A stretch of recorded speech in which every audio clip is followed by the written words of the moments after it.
최근 청와대 청원 게시판에 올라온 글 가운데 참 안타까운 사연이 있었습니다. 사고로 인해서 아버지를 잃은 딸의 눈물겨운 호소였습니다.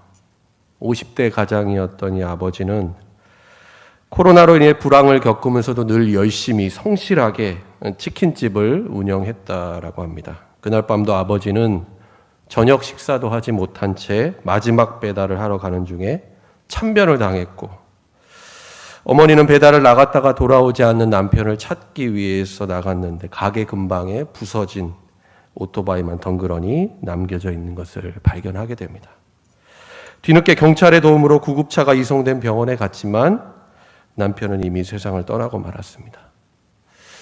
그런데 사고가 난 장소에 같이 있었던 목격자들의 진술에 의하면 가해자인 그 음주운전 차량에 타고 있었던 사람들이 실로 경악을 금치 못한 행동을 했다라고 합니다. 만취 상태가 되어서 역주행을 하다가 사고를 내어서 자신의 차에 부딪힌 사람이 그 중앙선에 쓰러져 있는데도 차에서 나오지 않고, 당연히 부딪힌 사람이 있으면 그 사람이 살았는지 죽었는지를 확인하고 구급차를 불러야 되잖아요.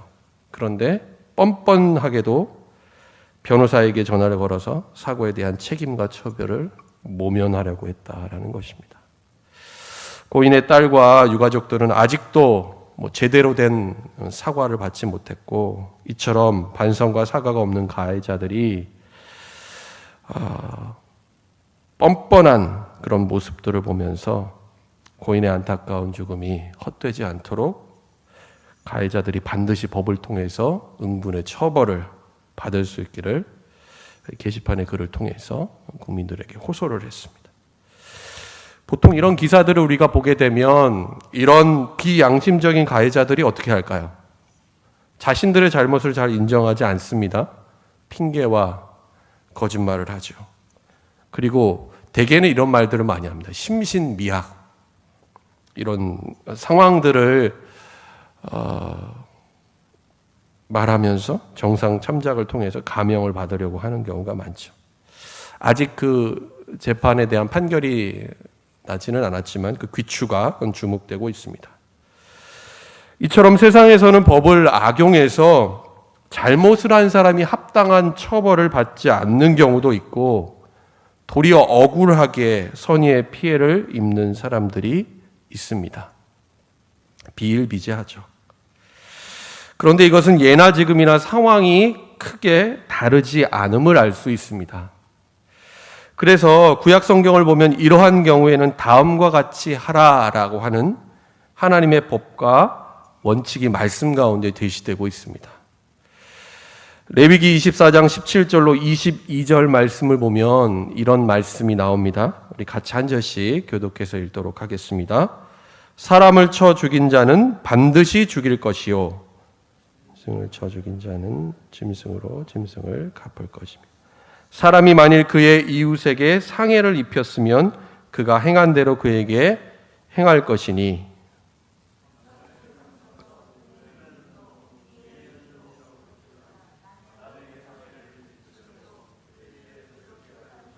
짐승을 죽인 자는 그것을 물어줄 것이요, 사람을 죽인 자는 죽일지니 거류민에게든지 본토인에게든지 그 법을 동일하게 할 것은 나는 너희의 하나님 여호와임이니라. 여러분, 이것이 우리가 잘 알고 있는 동해보복법입니다. 한 번쯤은 들어보셨을 것입니다. 우리는 이 말씀을 읽으면서 쉽게 이렇게 생각할 수 있습니다. 눈에는 눈, 이에는 이. 성경 말씀에도 내가 당한 그대로 갚아주라는 그 보복의 정당성을 말하고 있는 것은 아닐까 생각할 수 있습니다. 여러분, 그런데 하나님께서 모세를 통해서 이스라엘 백성들에게 이와 같은 법을 주신 데에는 다른 목적과 이유가 있었습니다. 먼저는 이와 같은 공평하고 적절한 처벌의 원칙과 기준을 하나님이 제시하신 것입니다. 그래서 남에게 해를 끼치는 것을 사전에 방지하도록 하기 위함이었습니다.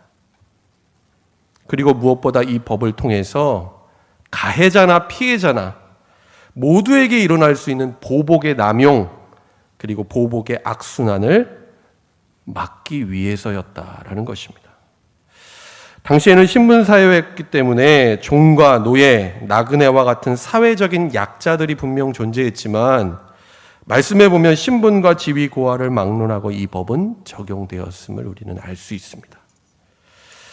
그런데 예수님께서는 구약의 하나님께서 이스라엘 백성들에게 말씀하신 이 동해보복법을 다음과 같이 확대해서 재해석하시고 또 우리의 삶 가운데 새롭게 적용하고 계십니다.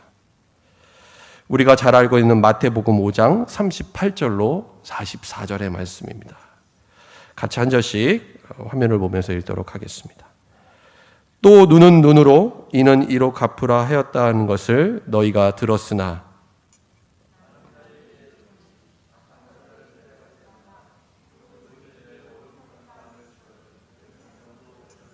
또 너를 고발하여 속옷을 가지고자 하는 자에게 겉옷까지도 가지게 하며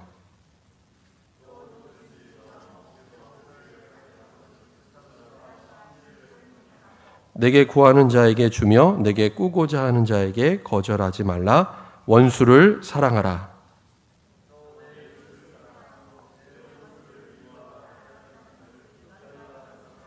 나는 너희에게 이르노니 너희 원수를 사랑하며 너희를 박해하는 자를 위하여 기도하라. 예수님 말씀하십니다. 여러분, 가까운 이웃을 사랑하는 것, 원수와 대적을 미워하는 것은 세상적인 기준에서 볼 때 너무나도 당연하고 자연스러운 일입니다. 그래서 우리는 누군가에게 받은 만큼을 돌려줍니다. 되갚죠. 그런데 예수님께서는 우리에게 뭐라고 말씀하십니까? 원수를 사랑하라. 너희를 박해하는 자를 위해서 기도하라 말씀하십니다. 뭔가 이상하죠? 예수님께서는 원인과 결과라는 그 원칙, 그리고 그 한계를 뛰어넘는 사랑과 용서를 통한 궁극적인 해결을 우리에게 말씀하고 계신 것입니다. 그런데 여러분 생각해보면 과연 이것이 우리에게 어떻게 가능할까요? 오늘 함께 읽은 본문 베드로전서 2장 18절 말씀을 보면 베드로는 먼저 종과 주인의 관계에 대해서 언급을 합니다. 오늘 본문을 읽지는 않았지만 앞선 2장 16절 말씀에 보면 이 편지를 읽는 자들에게 오직 하나님의 종과 같이 하라라고 권면을 합니다. 무슨 말일까요? 너희의 신분과 지위가 어떠하든지 그리스도인은 종이라는 것입니다. 여러분, 신약 시대에도 엄연히 구약 시대뿐만 아니라 신약 시대에도 주인과 종이라는 신분이 존재했습니다. 그래서 어쩌면 이 말은 납득하기 힘든 말일 수도 있었을 것입니다. 만약 실제로 종의 신분을 가진 사람이 있다라고 한다면 그 사람이 눈에 보이는 주인에게 순종해야 할 이유가 어디에 있을까요? 그 주인의 종일 뿐만 아니라 하나님께 종이기 때문입니다. 그래서 오늘 본문 18절 말씀처럼 선하고 관용하는 자들에게만이 아니라 너희를 힘들게 하고 까다로운 자들에게도 하나님의 종으로서 순종해야 할 것을 베드로는 권면하고 있습니다. 그리고 이어서 그리스도인들 향해 다음과 같이 권면합니다. 오늘 본문 20절 말씀입니다. 함께 읽겠습니다. 죄가 있어 매를 맞고 참으면 무슨 칭찬이 있으리요. 그러나 선을 행함으로 고난을 받고 참으면 이는 하나님 앞에 아름다우니라 말씀합니다. 죄를 범하거나 남에게 해를 입혀서 그 죄와 잘못에 대한 처벌과 대가를 치르는 것은 너무나 당연한 것이기 때문에 칭찬거리가 되지 못하고 오히려 수치스러운 일이 된다는 것이죠. 그러나 반대로 잘못한 것이 없음에도 불구하고 선을 행함으로 그것 때문에 고난을 받으면,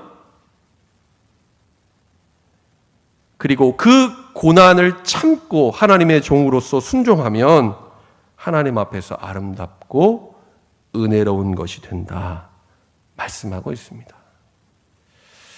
다음 장인 베드로전서 3장 17절 말씀을 보면 이와 같은 말씀이 나옵니다. 함께 읽겠습니다. 선을 행함으로 고난받는 것이 하나님의 뜻일진데 악을 행함으로 고난받는 것보다 나으니라 말씀합니다. 우리가 하나님의 의를 위해서 살다가 고난을 받는다면, 선을 행함으로 고난을 받는다면 설령 그것이 억울한 일일지라도 하나님께서 그것을 인정하신다는 것입니다. 그리고 하나님 앞에서 영광스러운 일이 된다. 베드로는 말하고 있습니다.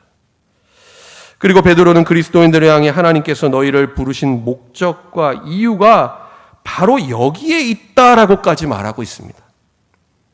오늘 본문 21절 말씀입니다. 21절 말씀 같이 함께 읽도록 하겠습니다. 이를 위하여 너희가 부르심을 받았으니 그리스도도 너희를 위하여 고난을 받으사 너희에게 본을 끼쳐 그 자취를 따라오게 하려 하셨느니라. 왜 그렇습니까? 죄와 흠이 없으신 예수님께서 하나님과 원수되었던 우리를 화목하게 하시기 위해서 고난 받으셨기 때문입니다. 여러분, 하나님의 뜻, 하나님의 구원 계획을 이루시기 위해 선을 행함으로 고난을 받으신 분이 누구십니까? 바로 우리 예수님이셨습니다. 여러분, 예수님은 높은 왕자의 자리에서 군림하고 통치하는 왕으로 이 땅에 오지 않으셨습니다. 십자가 위에서 고난받는 종으로 오셨다라는 것이죠. 오늘 본문 베드로전서 2장 22절로 24절 말씀을 보면 고난의 종으로 오신 예수님에 대해서 다음과 같이 베드로가 언급하고 있습니다. 이 말씀을 보면 마치 우리가 구약의 이사야 53장을 그대로 옮겨 놓은 듯한 그런 말씀들이 나옵니다. 우리 22절로 24절의 말씀 한 절씩 한 번 더 교독해서 읽도록 하겠습니다. 그는 죄를 범하지 아니하시고 그 입에 거짓도 없으시며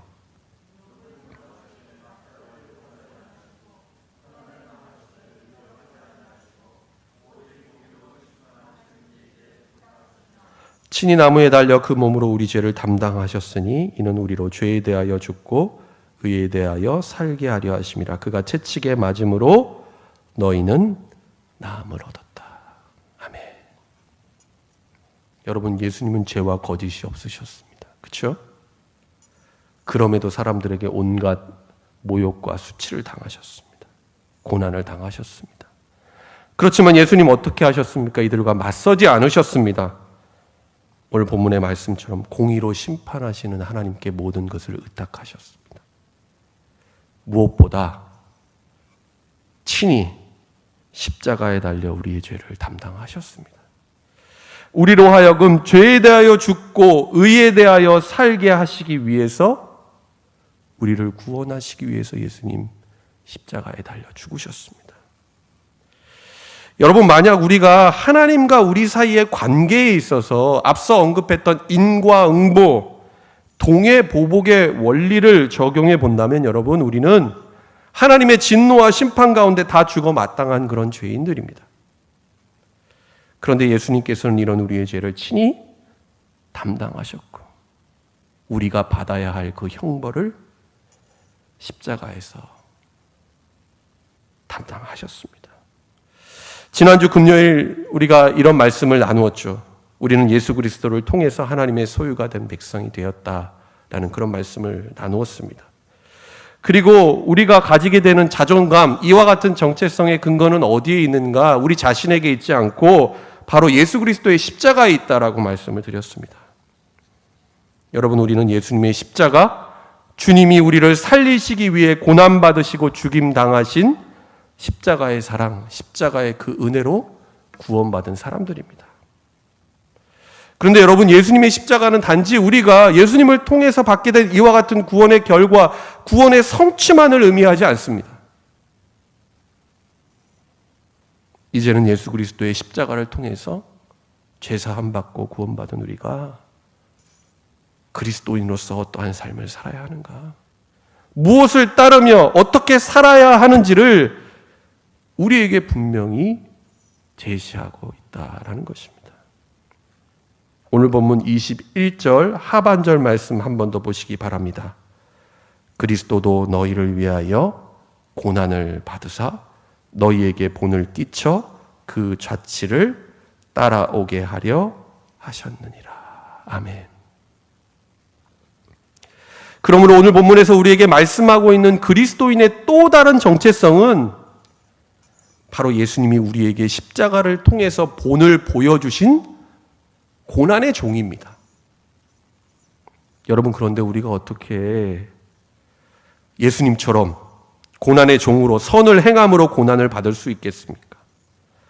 여러분, 우리가 어떻게 원수를 사랑하고 용서하며 우리를 박해하는 자들을 위해 기도할 수 있습니까? 저와 여러분 예수님 믿고 있지만 이 말씀 앞에서 왠지 나와는 상관없는 말씀으로 들리기도 하고 내 삶과는 너무나 거리가 먼 이야기로 여러분 들리지 않습니까?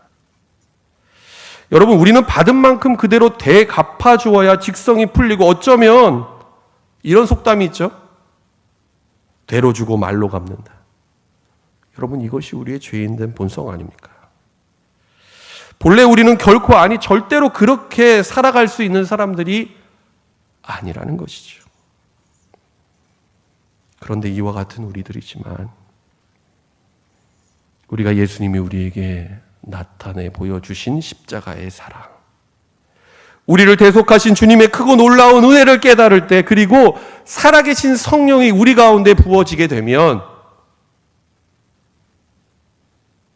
우리는 예수님의 충만한 그 사랑 안에서 그렇게 할 수 있다라는 것입니다. 누군가의 강제와 의무 때문이 아니라 자발적인 선택으로 우리는 할 수 있다라는 것입니다. 예수님 때문에 받는 고난, 능욕을 기뻐하고 도리어 그것을 영광으로 여길 수 있습니다. 우리를 죽기까지 사랑하신 십자가의 사랑 때문에 원수도 용서하고 사랑할 수 있는 것입니다. 여러분, 우리는 누구를 따라가는 사람들입니까? 그리스도인이란 예수 그리스도의 발자취를 따라가는 사람입니다. 그러므로 우리의 삶의 최종적이고 궁극적인 모델은 누구여야 합니까? 어떤 사람도 아닌 바로 예수님이 되어야 한다는 것입니다. 예수님이 우리를 위해 십자가를 지셨고 선을 행함으로 고난을 받으셨기에, 예수님께서 고난의 종이 되셔서 십자가의 길을 걸으셨기에 우리 또한 그 길을 걸어가는 것입니다. 예수님께서 제자들에게 뭐라고 말씀하십니까? 마태복음 16장 24절 말씀입니다. 함께 읽겠습니다. 이 예수께서 제자들에게 이르시되 누구든지 나를 따라오려거든 자기를 부인하고 자기 십자가를 지고 나를 따를 것이니라. 아멘. 겸손과 고난의 종으로 오신 예수님께서 우리에게 이처럼 말씀하시는데, 여러분, 우리는 과연 예수님을 믿는다라고 하면서도 지금 우리의 발걸음은 어디로 향해 있습니까? 자기를 부인한다라는 것은 무엇입니까? 예수님이 내 삶의 주인이 되심을 인정하는 것입니다. 나는 예수님의 종이다, 하나님의 종이라는 사실을 날마다 고백하고 십자가를 지신 예수님처럼 사는 것입니다. 우리의 삶의 모든 상황 속에서 예수님이 주인이 되시고, 만약 이와 같은 상황 가운데 예수님이라면 어떻게 하실까? 그것을 우리 마음 가운데 늘 생각하고 염두에 두며 예수님이 가신 그 길을 우리 또한 믿음으로 걸어가는 것입니다. 우리가 지난 몇 주 동안 창세기 큐티 말씀을 통해 요셉의 삶을 묵상했습니다. 여러분, 창세기의 요셉의 이야기를 우리가 읽다 보면 요셉은 자신이 뭔가를 잘못해서 고난받지 않았습니다. 그렇죠? 요셉이 구덩이에 빠진 것, 요셉이 애굽의 노예로 팔려간 것, 그리고 애굽에서 옥에 갇힌 것. 우리는 그 어느 것 하나도 요셉 자신에게서 인과관계를 찾을 수 없습니다. 만약에 우리가 요셉과 같은 상황에 놓였다라고 한다면 여러분, 얼마나 억울하고 답답하고 마음이 아팠겠습니까? 여러분, 그러나 요셉의 이야기 곳곳마다 반복해서 등장하는 구절이 있죠. 요셉이 하나님과 동행했다라는 말씀이 반복해서 나옵니다. 그는 하나님과 동행했기에 고난 중에 있었지만 인내할 수 있었다라는 것이죠. 그리고 하나님의 선한 뜻을 행할 수 있었다라는 것입니다. 그래서 요셉의 삶은 분명 고난의 연속이었지만 진정 하나님 앞에서 아름다운 인생을 살았다라고 우리는 평가할 수 있는 것입니다. 창세기 마지막 50장에 보면 요셉의 형제들이 아버지 야곱이 죽자 요셉이 자신들을 미워해서 지난날 자신들이 악을 행하였던 것을 다시 되갚지 않을까 노심초사합니다. 이런 형들 앞에서 요셉은 뭐라고 말합니까? 두려워하지 마십시오. 내가 어떻게 하나님을 대신해서 형들을 심판할 수 있겠습니까? 형들은 나를 해하고자 했지만 하나님은 그것을 손으로 바꾸셔서 많은 백성들을 구원하게 하셨습니다. 요셉은 말합니다. 요셉은 지금 형들을 마음속 깊이 용서하고 도리어 그들을 위로하고 있습니다. 결코 자신이 지금까지 살아오면서 받은 고난의 원인을 형들의 탓으로 돌리지 않았다라는 것입니다. 자신이 해를 받은 만큼 요셉은 결코 되갚지 않았다라는 것입니다. 그러나 여러분, 오늘은 우리는 이 말씀 앞에서 우리의 실제 삶 가운데 이처럼 예수님의 고난의 발자취를 따르는 것을 피하려고 하는 그런 연약한 존재라는 사실 또한 우리는 인정해야 합니다. 고난과 시험의 상황 앞에서 우리는 쉽게 흔들리고 포기할 때가 많다라는 것이죠. 오늘 이 권면의 말씀을 써내려가고 있는 베드로 역시 그렇지 않았습니까? 베드로는 골고다 십자가의 길을 가셨던 예수님과 함께 고난받기를 거부했습니다. 그래서 십자가 사건이 있은 후에 그는 자신의 본업인 어부의 자리로 돌아갑니다. 이런 베드로를 부활하신 예수님이 찾아가셔서 십자가의 사랑으로 그를 다시 회복시켜 주십니다. 그리고 베드로는 성령의 충만함을 받고 하나님의 말씀을 담대히 전하는 사도로서 사역하게 됩니다. 그러나 기독교 전승에 의하면 베드로는 기독교인들에 대한 극심한 탄압과 박해가 있었던 당시 로마에 있다가 죽음의 위협을 당하게 됩니다. 그리고 베드로를 따랐던 그 그리스도인들의 간곡한 권유 때문에 베드로는 로마를 빠져나가는 길에 있었습니다. 그런데 그 길에서 베드로는 빛으로 그에게 다가오시는 예수님을 만나게 됩니다. 베드로는 그때 예수님께 이렇게 묻죠. 쿠오바디스 도미네, 우리가 잘 아는 구절이죠. 주여 어디로 가시나이까? 그러자 예수님이 이렇게 베드로에게 말씀하십니다. 내가 버린 양들을 위해 내가 다시 십자가를 못 박히러 로마로 간다. 베드로는 이 말씀 앞에서 자신이 진정 가야 할 길이 어디인지를 분명히 깨닫게 됩니다. 그리고 가던 길을 돌이켜 베드로는 로마를 향하게 됩니다. 그리고 결국 로마에서 복음을 전하다가 붙잡혀 거꾸로 십자가에 매달리는 순교를 당하게 됩니다. 여러분, 오늘 베드로전서의 이 말씀을 읽으면서 이 말씀을 통해 우리의 삶을 비추어 볼 때 여러분, 우리는 어떻습니까? 우리는 삶의 자리 가운데 진정 선을 행함으로 고난받고 있습니까? 고난의 종으로 이 땅에 오신 예수님께서 우리에게 보여주셨던 그 발자취를 따라 주님이 가신 십자가의 길을 지금 잘 걸어가고 있습니까? 우리가 사랑할 수 없는 사람들, 원수까지도 십자가의 사랑으로 품고 사랑하고 있습니까? 쉬운 일은 아니죠. 어쩌면 우리의 힘과 우리의 결단과 의지로는 불가능한 일일지도 모르겠습니다. 그러나 우리에게는 영혼의 목자와 감독이 되시는 분이 계십니다. 누구십니까? 우리 안에 지금도 살아 역사하시는 성령 하나님이십니다. 하나님이 우리의 삶을 이끄시고 주장하실 때에만 여러분, 우리는 예수님을 따르는 이 고난의 길, 이 영광스러운 십자가의 길을 끝까지 걸어갈 수 있게 될 것입니다. 오늘 주신 이 말씀 여러분의 삶 속에 붙잡고 날마다 주님과 동행하며 예수님의 발자취를 따르는 저와 여러분의 삶이 될 수 있기를 예수님의 이름으로 간절히 축원합니다. 기도하겠습니다.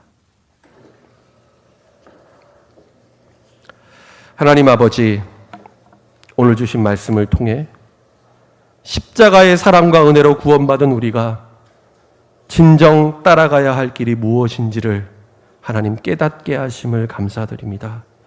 하나님 우리의 삶의 자리 가운데 선을 행하게 하시고 예수님 때문에 받는 고난이 있다면 십자가의 길을 걸으셨던 주님을 바라보고 의지하며 하나님 그 길을 주님을 따라 걸어가게 하여 주시옵소서. 십자가의 놀라운 사랑 안에서 원수까지도 사랑하라고 말씀하신 우리 주님의 말씀에 순종하게 하여 주옵소서. 예수님의 이름으로 기도드립니다. 아멘.